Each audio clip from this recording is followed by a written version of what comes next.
भगवान अवतार क्यों लेते हैं, उनके अवतरित होने के कारण कितने हैं। भगवान के भोलेनाथ कहते हैं कि हम केवल ये नहीं कह सकते कि इसी कारण से परमात्मा का अवतार होता है, कोई एक कारण नहीं है। परमात्मा के अवतार के अनेकों कारण हैं, लेकिन मैं दो चार कारण तुम्हें बताता हूं। पहला कारण भोलेनाथ ने बताया कि जय और विजय जो सनकादिकों के शाप से रावण कुंभकर्ण बने हैं, इनके उद्धार के लिए भगवान राम का अवतार लेकर के आए हैं। दूसरा कारण बताया देवी वृंदा, इन्होंने भगवान नारायण को जब शाप दिया तो इनका जो पति था जब शिव जी के द्वारा मारा गया तो उनका पति जो जलंधर था वो रावण बन करके आया और प्रभु ने उसी जलंधर के उद्धार के लिए राम का अवतार लिया।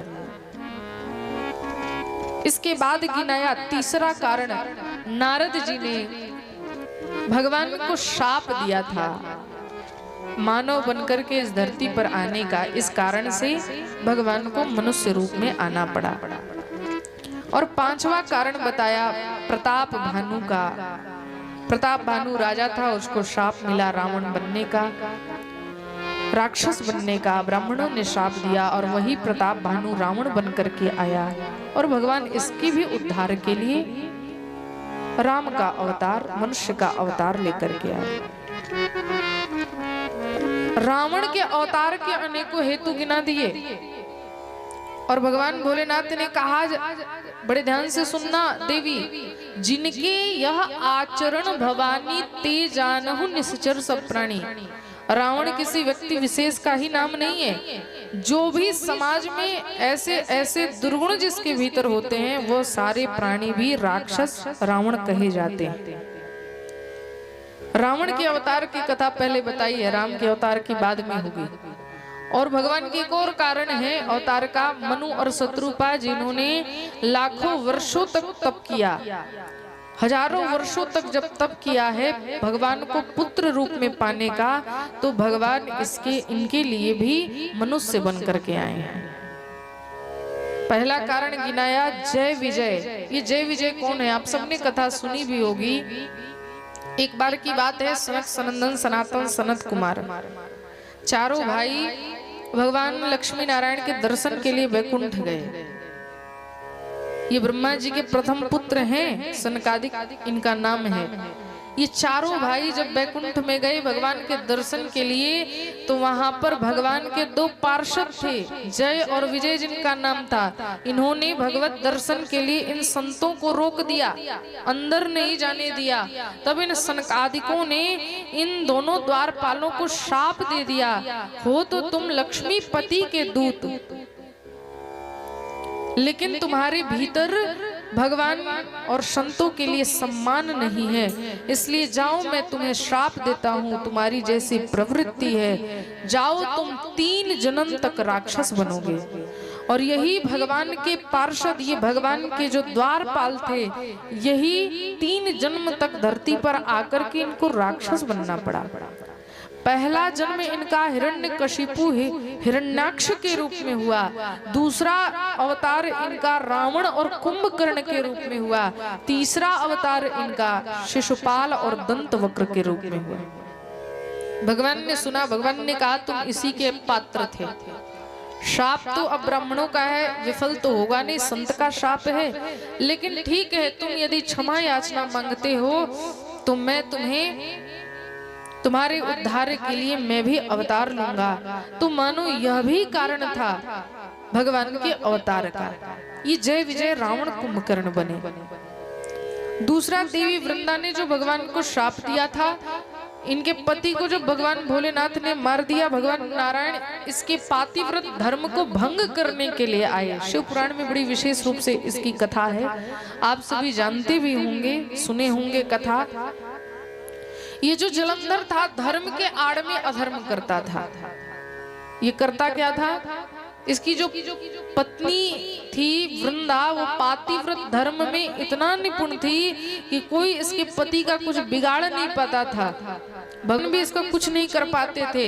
तब सबने विचार किया जब तक इसका पातिव्रत धर्म भंग नहीं होगा तब तक इस जलंधर को कोई मार नहीं सकता।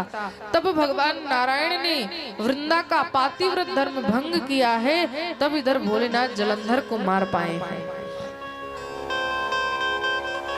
और ये जलंधर भी रावण बना है।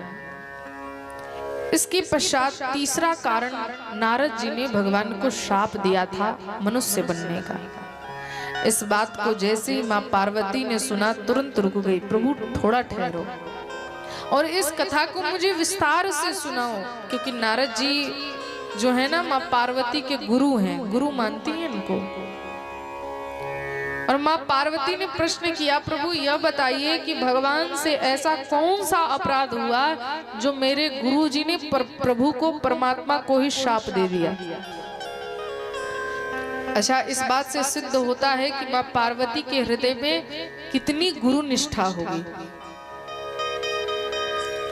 कमी अपने गुरु के भीतर नहीं दिख रही है। आप प्रश्न सुने बड़े ध्यान से। प्रश्न क्या है कि भगवान में ऐसी कौन सी कमी थी जिसके कारण मेरे गुरुजी ने भगवान को शाप दिया। ऐसी गुरु निष्ठा होनी चाहिए। एक बार भगवान पर संदेह हो जाए लेकिन गुरु पर कभी संदेह नहीं होना चाहिए।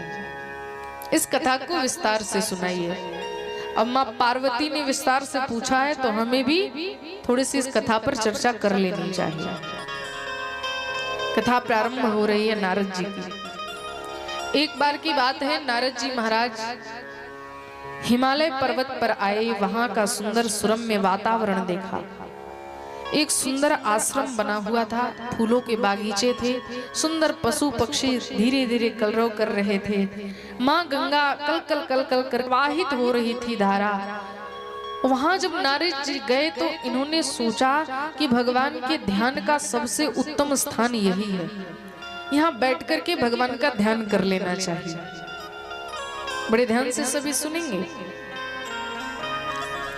अच्छा, जो जैसा होता है उसी प्रकार अपना विचार प्रकट करता है।